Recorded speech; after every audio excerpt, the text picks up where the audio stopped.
இன்றைய வேத வசனம் சங்கீதம் 69 அதிகாரம் 19 தேவரீர் என் நிந்தையையும் என் வெட்கத்தையும் என் அவமானத்தையும் அறிந்திருக்கிறீர்.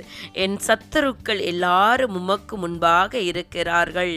என் அன்பான சகோதர சகோதரிகளே, ஆண்டவருடைய வார்த்தை இன்று எங்களிடம் கடந்து வருகிறது. நிந்தை என் இருதயத்தை புலந்தது. நான் மிகவும் வேதனைப்படுகிறேன். எனக்காக பரிதபிக்கிறவன் உண்டோ என்று காத்திருந்தேன், ஒருவனும் இல்லை. தேற்றுகிறவர்களுக்கு காத்திருந்தேன், ஒருவனையும் காணேன். கிறிஸ்து அடைந்த அவமானத்தையும் அவரை தேற்றுவதற்கு யாரும் இல்லாத சூழ்நிலையையும் இந்த வசனங்கள் குறிப்பிடுகின்றன. என்றென்றைக்கும் நம்மை விட்டு விலகாத கர்த்தரும் என்றென்றும் நம்முடன் தங்கி இருக்கும் தேற்றுகிற பரிசுத்த ஆவியானவரும் நமக்கு உண்டு. கர்த்தருடைய பிள்ளைகளின் எதிரிகளாக செயல்படுகிறவர்கள் கர்த்தரை விட்டு ஓடி போகவும் ஒளிந்து போகவும் முடியாது.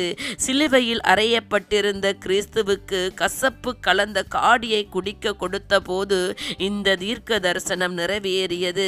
தாவீது என் எதிரிகளுக்காக ஜெபித்த ஜெபமாக இது அமைகிறது.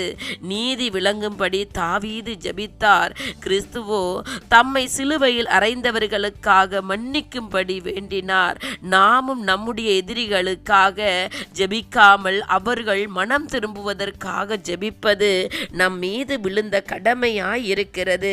இயேசு சொல்லுகிறார், நான் உங்களுக்கு சொல்லுகிறேன், உங்கள் சத்துருக்களை சிநேகியுங்கள், உங்களை சபிக்கிறவர்களை ஆசீர்வதியுங்கள், உங்களை பகைக்கிறவர்களுக்கு நன்மை செய்யுங்கள், உங்களை நிந்திக்கிறவர்களுக்காகவும் உங்களை துன்பப்படுத்துகிறவர்களுக்காகவும் ஜெபம் பண்ணுங்கள். இப்படி செய்வதனால் நீங்கள் பரலோகத்தில் இருக்கிற உங்கள் பிதாவுக்கு புத்திரராய் இருப்பீர்கள்.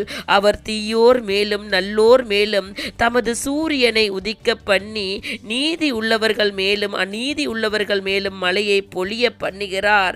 உங்கள் சகோதரரை மாத்திரம் வாழ்த்துவீர்களானால் நீங்கள் விசேஷித்து செய்கிறது என்ன என்று கேட்கிறார். அதனால் நாங்கள் நிதானம் உள்ளவர்களாக இருக்க வேண்டும்.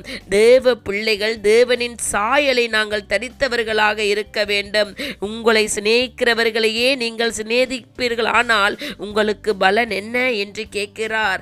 அதனால் உங்களை துன்பப்படுத்துகிறவர்களுக்காக ஜெபம் செய்யுங்கள். அவர்கள் மனம் திரும்ப வேண்டும் என்று ஜெபம் செய்யுங்கள்.